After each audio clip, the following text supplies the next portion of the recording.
Hello बच्चों, देखिए इस वीडियो में क्लास 11 का फिजिक्स, ठीक, जिसमें आज वीडियो में हमारा टॉपिक है आवेग। क्या है? आवेग।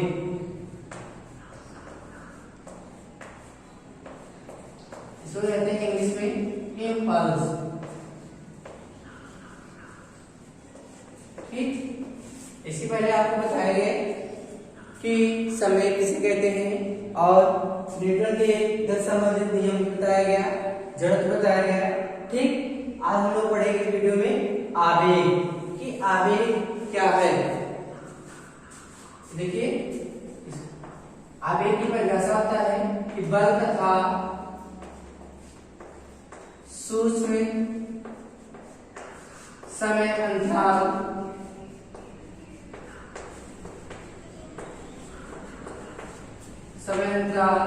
के गुणनफल को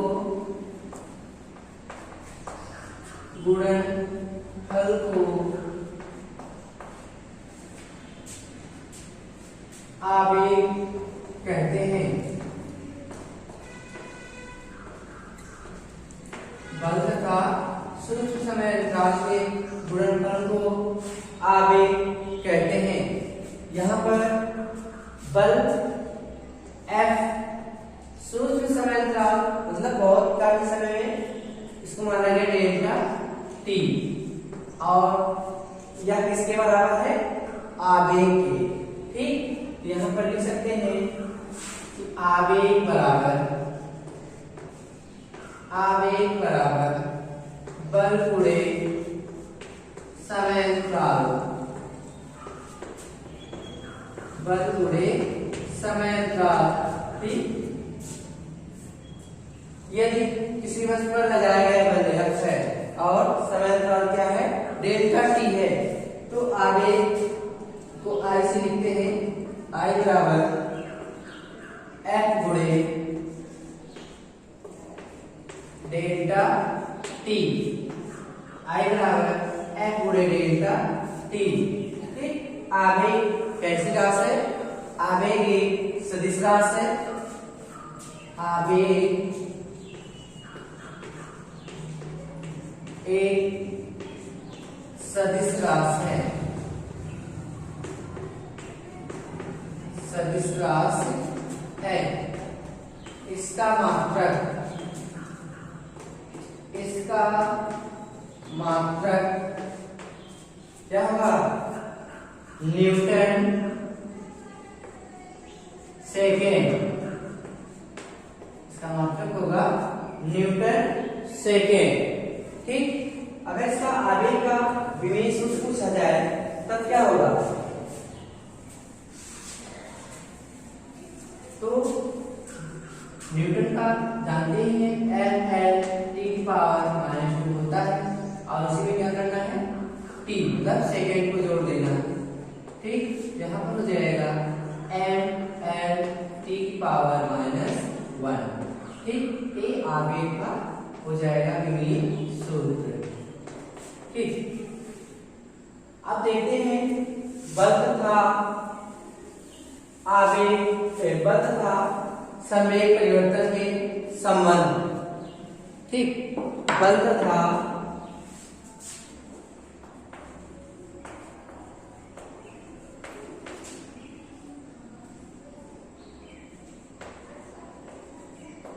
संवेग परिवर्तन की दर में संबंध।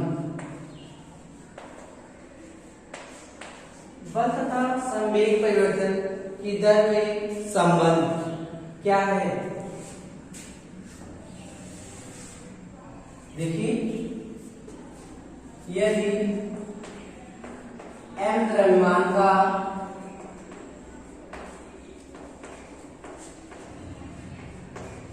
कोई वस्तु है,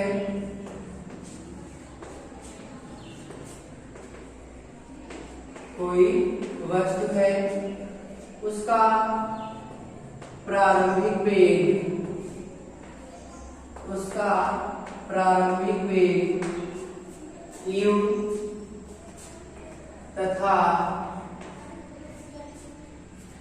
तथा F बल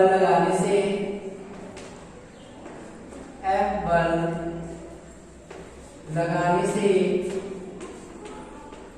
डेल्टा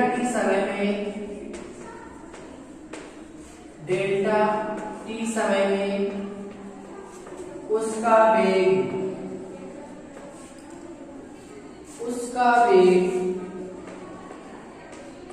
v हो जाता है।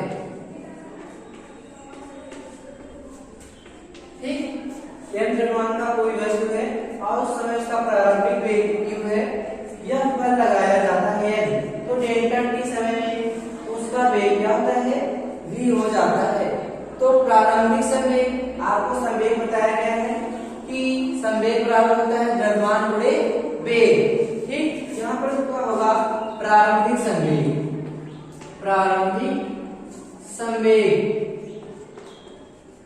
तो प्रारंभिक संवेग मान लेते हैं इसको P1। ठीक, संवेग को P से व्यक्त कर देना। प्रारंभिक संवेग होगा संवेग बराबर द्रव्यमान गुणे वेग, तो द्रव्यमान क्या है m और उसका प्रारंभिक वेग क्या है u, तो mu। फिर लिखते हैं अंतिम संवेग,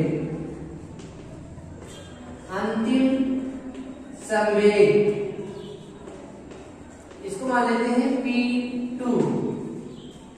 तो द्रव्यमान वही रहेगा m, तो वेग कितना हो जाता है v।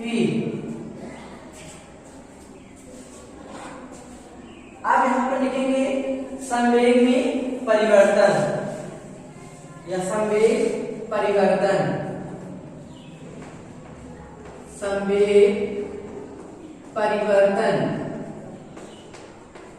संवेग परिवर्तन को लिखा जाएगा P2 माइनस P1।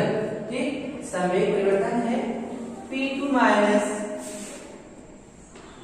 P1 बराबर, तो P2 का मान mv माइनस mu। ठीक, तो P2 माइनस P1 के स्थान पर लिख सकते हैं डेल्टा P। जैसे कहते हैं समय अनुसार समय में परिवर्तन हम लोग दिखाते हैं डेल्टा T ना, उसी तरह मतलब T1 अगर T2 है इसको लिखते हैं T2 माइनस T1 और उसके साथ लिखा जाता है डेल्टा T। यहाँ पर इसी प्रकार संवेग में परिवर्तन, यहाँ पर हो जाएगा डेल्टा P और दोनों में हम क्या होगा, कॉमन हो जाएगा mv माइनस u। ठीक, ये प्राप्त होगा।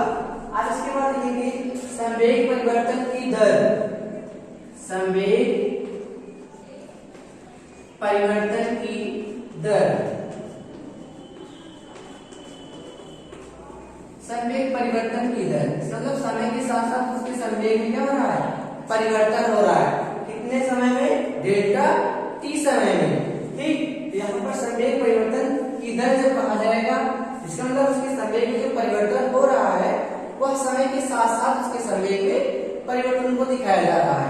यहाँ पर लिखेंगे delta P upon delta T, delta P upon delta T बराबर mv minus u upon delta T। ठीक, अब यहाँ पर देखिए अंतिम वेग माइनस प्रारंभिक वेग लिखा गया है। तो जहां पर v1 माइनस v2 लिखते हैं या v2 माइनस v1 लिखते हैं, वहां पर उसके संवेग को क्या दिखा सकते हैं, उसके वेग को डेल्टा v दिखाया जा सकता है। यहाँ पर लिखेंगे delta p upon delta t, delta p upon delta t बराबर m। अब यहाँ पर देखिए v माइनस c लिखा गया है, उसके स्थान पर हम लोग लिख सकते हैं डेल्टा v, तो delta v upon delta t। ठीक, तो अब यहाँ पर देखिए ये फार्मूला आपको बताया गया है, संवेग परिवर्तन की दर है और यहाँ पर क्या है, वेग परिवर्तन की दर है। जैसे कि आप लोग जानते हैं कि वेग परिवर्तन की दर को क्या कहते हैं, त्वरण कहते हैं।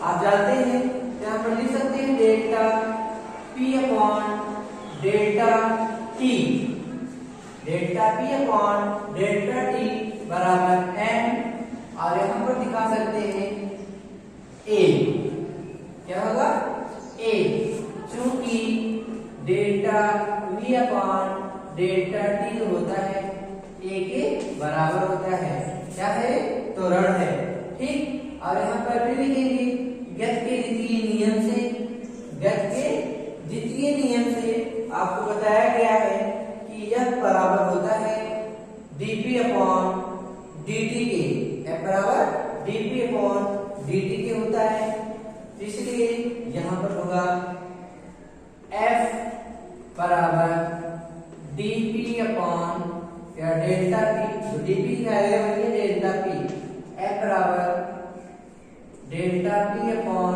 डेल्टा t बराबर m a, ठीक। तो हमें दिखाना था, ठीक, F बराबर, देखिए बल तथा संवेग परिवर्तन की दर के संबंध, तो यहाँ पर यही है, संवेग परिवर्तन की दर a है, बल a है, तो यह F बराबर ma होता है। यहाँ पर दिखा सकते हैं गति के द्वितीय नियम से, गति के द्वितीय नियम से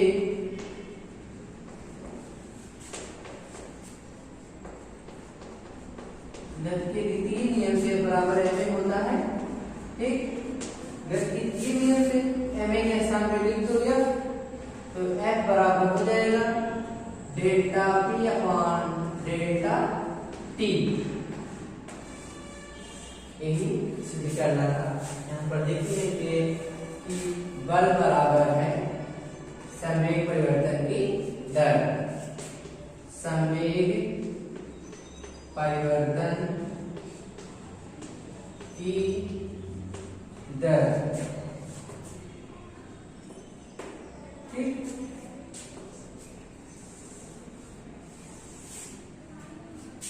एक हुआ आपका बल तथा संवेग परिवर्तन की दर में संबंध।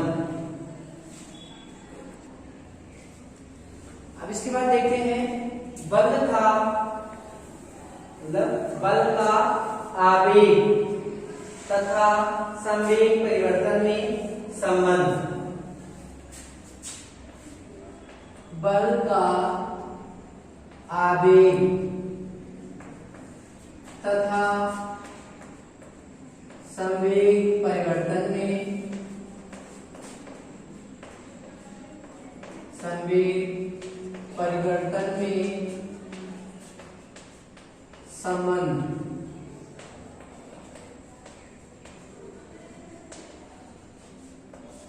तो देखिए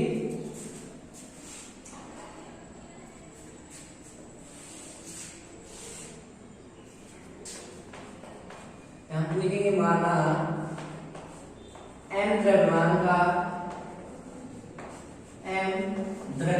का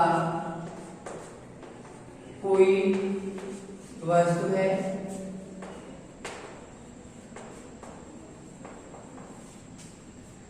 जिस पर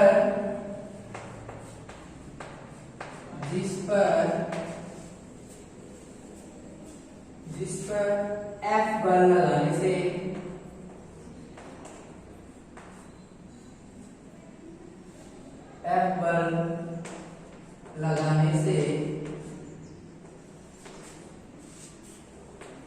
डेल्टा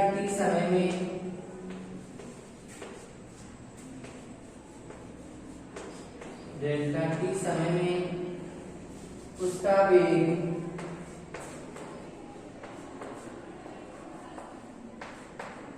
v हो जाता है, ठीक।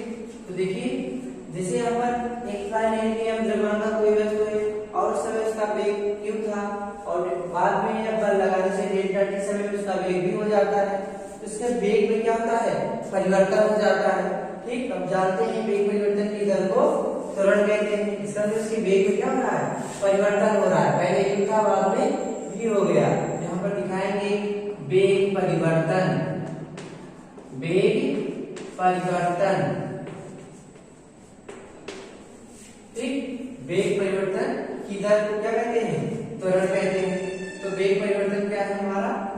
डेल्टा वी, ठीक, और डेल्टा टी। ठीक, तो delta we upon delta T जो है वो किसके बराबर है? ए के। यहाँ पर ए बराबर हो जाएगा delta we upon delta T के। ए बराबर होगा delta we upon delta T के। अब यहाँ पर v जो लिखा गया है इसका मतलब क्या है? v minus you, v minus you.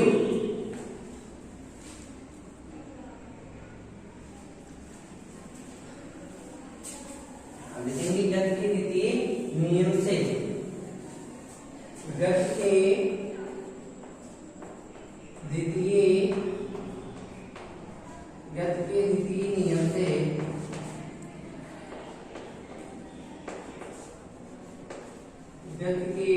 द्वितीय नियम से F बराबर एम ए, F बराबर एम ए।